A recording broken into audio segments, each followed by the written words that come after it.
treat for you. Miles McPherson has come a long way. A former NFL star, McPherson turned his life around after giving up drugs during his football days. Now, he's a pastor, and he is going to speak at this convention here tonight. He tells the story of how he got his start preaching. Take a listen. We walked in the big room upstairs. They were all getting high, and I said, I don't do this anymore, so I'll just go downstairs. So I went downstairs, sat at the dining room table, and somehow struck up a conversation about Jesus. Say, Jesus.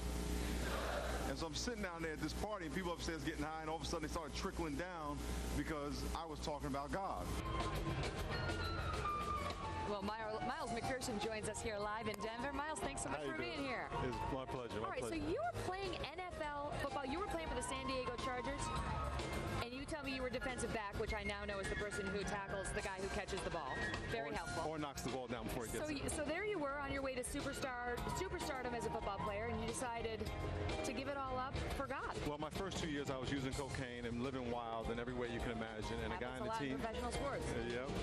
And a lot of people. You just happen to know about the athletes that get in trouble. And right before I got caught, because there was a police officer who was following me, getting ready to arrest me, a guy in the team shared the gospel with me on the plane coming back from playing a game. And about 4 months later, I was laying on my couch. I'd been doing cocaine all night, and I asked Jesus to be my Savior. And that day, April 12th, 1984, I stopped doing cocaine, stopped smoking marijuana. My wife you just met, we got back together. Debbie, we got back together that day, and we got married a few months later. How does that happen, Miles? How does that happen where somebody reads the gospel to you on one plane ride, and 4 months later when you reach rock bottom, it speaks to you? Well, I heard the gospel and knew about it, but when you give your life to Christ, you are surrender. And it depends on to what degree you surrender your life to Him. He cleanses you of your sin. But you had to hit rock bottom. I mean, you needed something. You were pretty low. I did. Yeah. I did. Everybody comes to that point at different levels in their life, but I had been trying to live my life myself for 24 years, and I was in the NFL. My dream had come true. I was doing everything I thought would make me happy, and I still wasn't happy. So I said, you know what? I'm going to give my life to the Lord like He suggested, and that was the beginning of a whole new life for me. Isn't it so true that just because you're good at something doesn't mean it makes you happy? Oh, no. You got to reassess constantly. No, I used to look in the mirror and put cocaine in my nose and say, what am I doing? Here I'm 22, 23, 24, and I'm throwing my life away. But a lot of my friends were doing it as well. But there was still something missing in my life, and I would sit up all night wondering, what is it? What is it?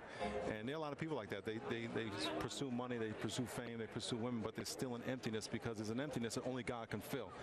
And so I realized that when I was 24, and once that was filled, then I understood my purpose. So now you're a pastor. How do you get involved here? How do you get invited to go speak to the Republican National Convention? How do I meet you? Because 2 days ago I said to my wife, I want to meet Megyn Kelly. Here I'm sitting talking to you. So, you could all chalk it up to God, but it is a kind of odd circumstances. Rick Warren was invited to speak at both conventions, and he had to go he went on vacation, and he had to go to Africa, and he suggested that I come speak. And so I took it. I'm not here as a Republican or Democrat. I'm here as a pastor. And I said, okay. And actually, when I got the email, I called back and said, is this a joke?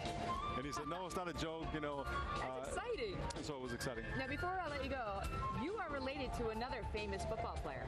Don McPherson went to Syracuse. That's right. Yes, you were in the house. And he was just inducted to the College Football Hall of Fame, which I'm so proud of him. He's a legend at Syracuse. Oh, he's a legend. If even I know about him, he's a legend. Yeah, non-football girl. Yeah, he's a legend. And you are too. Thank you so much for being here. Good luck tonight. Don't get nervous.